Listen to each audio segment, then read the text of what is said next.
Miguel me solicitó participar tiene también que ver con lo que él decía recién él decía la persistencia de los temas, ¿no es cierto? Y yo agregaría la obsesión también sobre algunos temas que uno debe tener porque, o si no, no persiste. Y en ese sentido, entonces, lo escogido fue la violencia con este apelativo de creativa, lo cual podría ser incluso un contrasentido en muchos casos. La violencia, más bien, desde el punto de vista concreto, asola el mundo de lo creado, por lo tanto, estaría pasando sobre algo que es para dejarlo yermo, desértico, inhóspito. Pero también, si hilamos un poco más fino y vamos incluso al contexto de la palabra, a lo etimológico, puede que este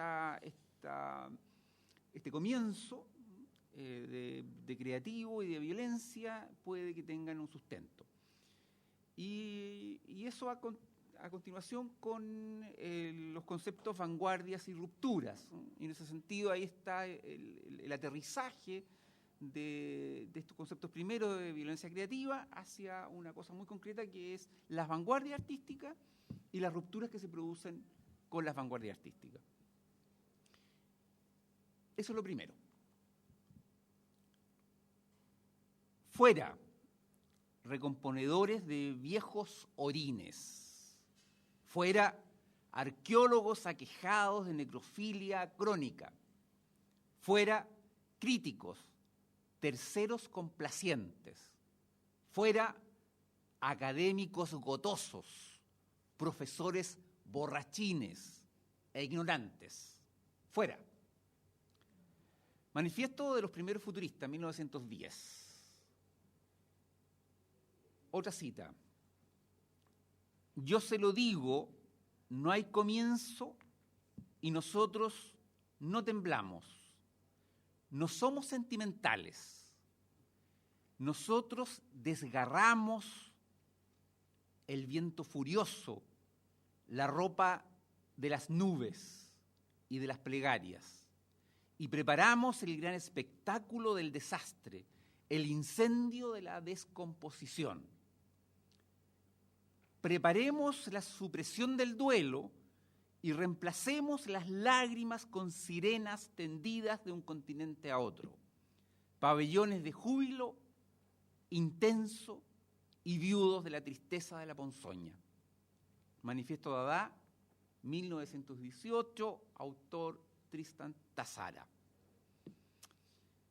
Importante, creo, es también detenernos en la palabra violencia, su origen etimológico.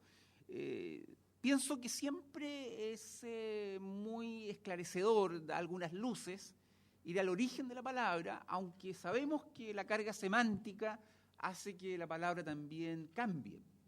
La palabra cambia y a veces justamente pasa al otro lado del límite, del umbral, ¿no es cierto?, y empieza a significar justamente lo contrario. Pero en este caso, la palabra violencia viene del latín violentia y que significaría, ¿no es cierto?, para el origen, para Roma, cualidad de violentus, o sea, una cualidad de violentus. Esta viene de vis, del indoeuropeo vis, y en realidad el origen mismo es vi, de donde viene vis y viene vir. Y vis significa fuerza. Vir, de ahí viene directamente viril, lo viril, el hombre. O sea, la violencia estaría en un comienzo supeditada solo a lo masculino, al hombre, porque en este caso es virilidad de género, de donde también viene virtud, o sea, solamente los hombres pueden ser virtuosos en ese contexto. Esta viene de vis, que significa fuerza, y lentus, violentus, ¿cierto?, que como sufijo tiene valor continuo. Lentus no significa en su comienzo lentitud, sino que continuidad. Pero, como un adjetivo, ¿no es cierto?, esa duración cambió a significar lentitud. Todo en el tiempo es lentitud. En un comienzo era solamente continuidad. Es decir, es el que continuamente usa la fuerza, el violentus, el que continuamente usa la fuerza. Se fue con el tiempo verbalizando en lugar de que provenga del verbo, ¿no es cierto? Eso significa verbalizando, el verbo proviene del adjetivo. Y por ejemplo, eso lo vemos claramente en violare, actuar violento, o agredir y de ahí violar, violación. Directamente viene de ahí. Esto está tomado de un diccionario de etimologías. Los romanos llamaban vis, vires a esa fuerza, al vigor que permite que la voluntad de uno se imponga sobre la de otro. Ya, hay una cosa ahí bien fuerte, ¿cierto? La voluntad de uno sobre el otro. Vis dio lugar al adjetivo violentus, que aplicado a cosas se puede traducir como violento, impetuoso, furioso, incontenible, y cuando se refiere a personas como fuerte, violento, irascible. Vis, el vocablo latino que dio lugar a esta familia de palabras, proviene de la raíz prehistórica indoeuropea, wei, o vi, incluso en latín posterior, que significa fuerza vital. Fuerza vital. O sea, en un comienzo es más bien neutro, no tiene esa connotación de lo agresivo, sino que es fuerza vital. Cuando la violencia es la expresión contingente de algún conflicto social, puede darse de manera espontánea, sin una planificación previa minuciosa. La violencia puede además ser justa o injusta, legítima o ilegítima, encubierta o abierta, estructural o individual. También consulté el diccionario Webster del Nuevo Mundo, en donde se dice que la violencia, de otra manera, ya más cercano a nosotros, se ve de dos maneras, ¿no? La violencia es, 1, fuerza física usada para lastimar, dañar o destruir, acción extremadamente ruda. Y 2, fuerza o energía poderosa e intensa, generalmente devastadora o explosiva. Un texto que fue crucial, clave para pensar esto, porque esto está recién pensado, fue este de La violencia y lo sagrado, de René Girard. René Girard, que es un texto que hace mucho tiempo estoy consultando, porque nos lleva al origen mismo del rito, en donde la hipótesis de Girard tiene que ver con el mundo sagrado indisolublemente unido a la violencia.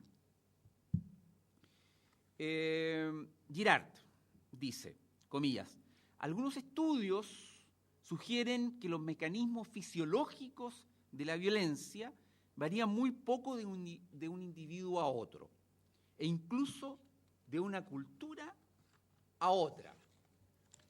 El mismo Girard cita a Anthony Storr en Human Aggression, Ateneum 1968, quien dice que nada se parece más a un gato o a un hombre encolerizado que otro gato u otro hombre encolerizado. O sea, la violencia se define ahí, en el actuar, en estar encolerizado. No hay, en ese caso, otra razón, porque en el fondo también se piensa la violencia como irracional. Y aquí vamos a hacer algún desglose para intentar ver qué pasa ahí. Una vez que se ha despertado el deseo de violencia, el deseo de ser Girard,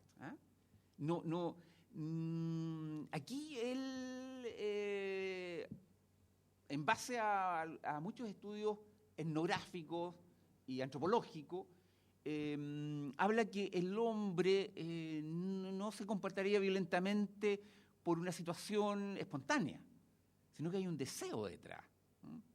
Pero ese deseo también tiene una razón.